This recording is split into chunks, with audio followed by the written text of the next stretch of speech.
Hello everyone, welcome back. In today's video, we are going to discuss the third round of the World Chess Championship 2023 between Jan Nepomniachtchi versus Ding Liren.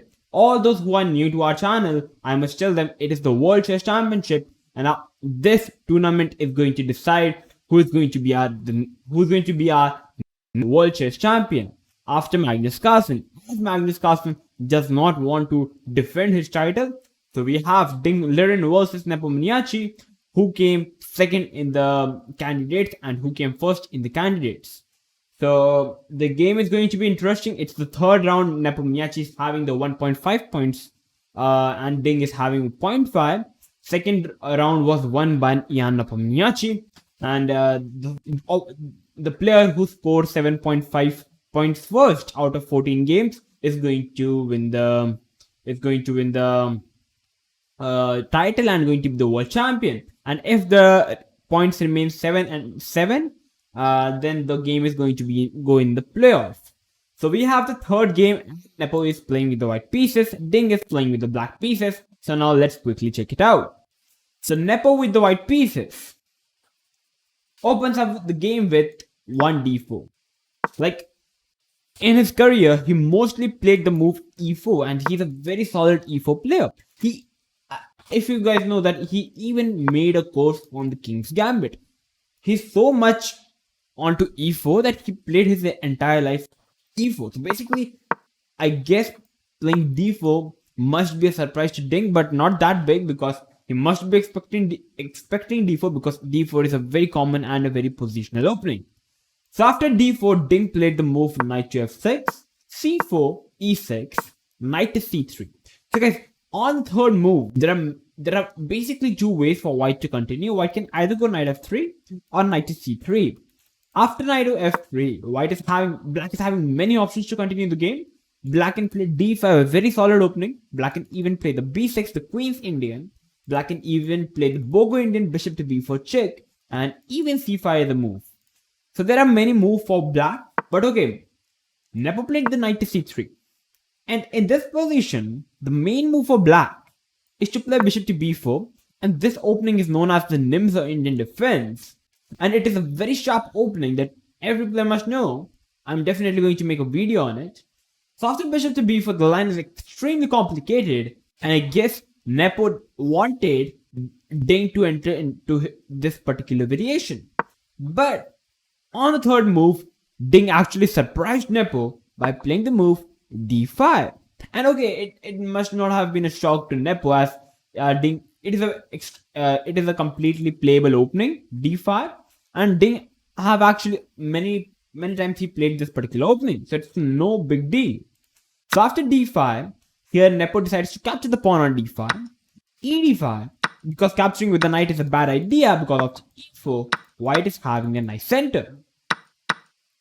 So we have e into d5, bishop to g5. So we have basically a Cambridge spring type of setup. We are going to see bishop g5, pinning up the knight, c6, and now we have e3. So this setup is usually known as the Cambridge spring, when the opposite pawns are simply exchanged, or you can say if the c pawn would have been traded with the e pawns, it has still been a a Carlsberg structure.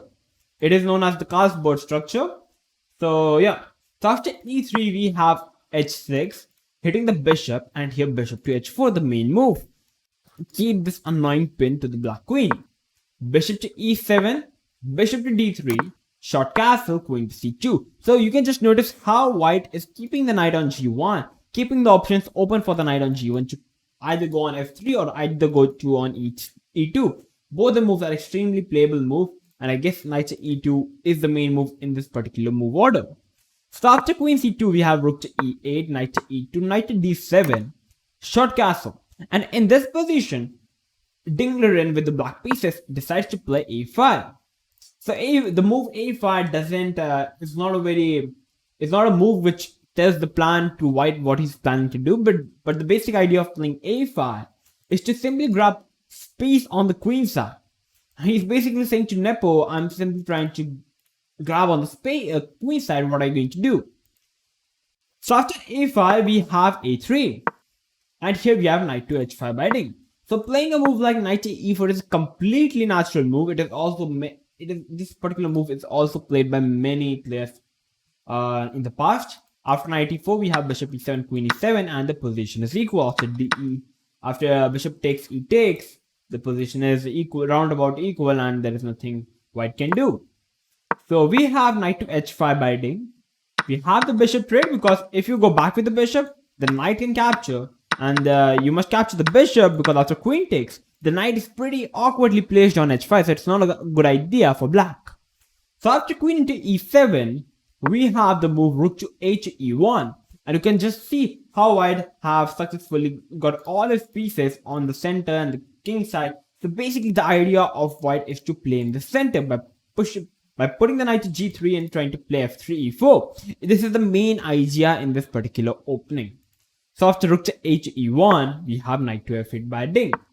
Knight to c1, knight to f6 coming back because the knight, as I said, the knight was awkwardly placed on h5, so it's better to come back with the knight to f6, f3, and as I said, Nepo is simply aiming for the move e4. I have played this opening from the black side many times, and usually, though I've landed in a bad position every time I played this particular opening, but okay. f3, and the idea is to play e4, very straightforward. We have knight to e6, and the idea of playing knight to e6 in this position here is playing a move like e4 is not a good idea as the d4 pawn is simply hanging. So we have knight to e2 by Nepo, and here we have c5 by Ding.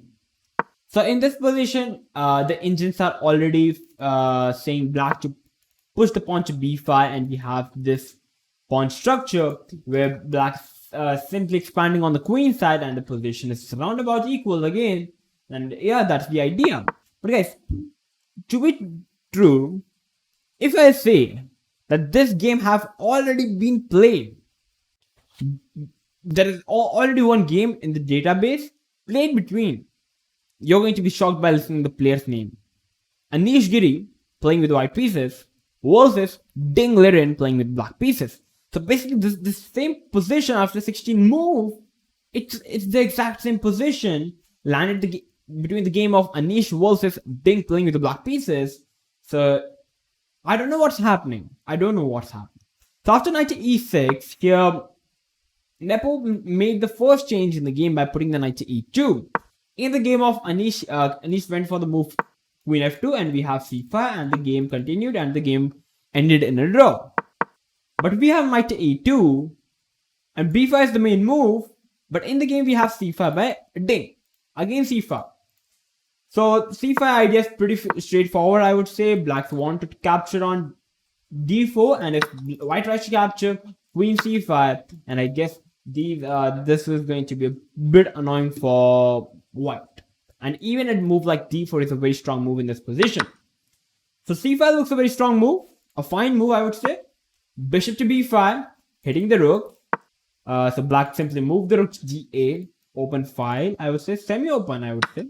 dc, queen into c5, queen to d2. So we can say that the d pawn is simply an isolated pawn, it's a weakness, but at the same time, e3 pawn is extremely weak. If the pawn would have been on f2, I would say black's pawn structure is much superior, but as the pawn is on e3 and the pawns can't go back, so I would say that white is also having a great weakness on e3. So the position is around about equal.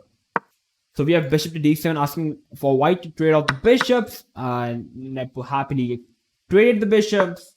We have knight to d4 asking to trade off the knights. Knight to b6. If we try to trade off the knights, I guess after queen d, ed, I would slightly favor white in this position. The reason is quite simple. White is currently hitting the pawn. Black have committed the move a5, so b5 square is a bit soft for white. So I think it should be a slight advantage to white, practically speaking up. And the rook is also placed in a very nicely open file, so it should be slightly better for white, practically speaking. So after knight to g4, we have knight to b6. Ding waiting for Nepo to capture the knights and on his terms, and the pawn structure would be simply very nice. So we have rook to g1 by knight to c4 hitting the queen, queen f2, and here we have rook a to c8. So in this position, Ding could have also went for the move knight into a3, because after b into a3, it's not a good idea, because after queen into c3, black is winning the game. Black is simply better. Black is a pawn up, and even a3 is falling up, and black is better. But the point here is, after knight into a3, white is having a very strong move in this position, which is e4, simply hitting the pawn. And if you try to capture the pawn in this position, after knight into e4, the knight is simply protected, hitting the queen, and on the next move, white is simply going to capture the black knight. So after e4, the best continuation is to play knight into d4, queen d4, rook d4. After a couple of trades, after knight c2, takes, knight e3, takes, rook e1.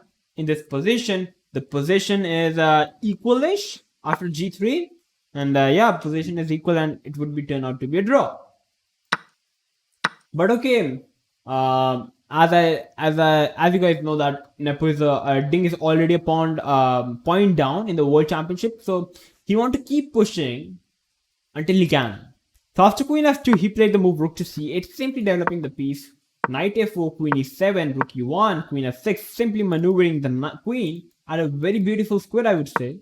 Knight to b5, knight to c7, and here we have a draw. On the move number 30, both the players made a 3-4 repetition, and the game ended in a draw. So basically, the point here is the players can't agree to a draw before 40 moves. So basically, they simply repeated 3 times, because the game was simply equalish. They can't do a thing in this position, because even if Nepo tried to capture the knight after rook into c7, the position is so damn equal, you can't do a thing in this position. And if you try to capture in this position, I would say after f into e6, it would be black who is better in this position, because the pawn structure is now completely fixed. Black can simply dominate on the c file. Then the knight on a4 is some kind of badly placed. Black can even grab some serious space on the queen side by pushing the pawn to b4. So overall, the game 3 have been ended in a draw, and tomorrow the game is going to be Ding playing with the white pieces and Nepo playing with the black pieces.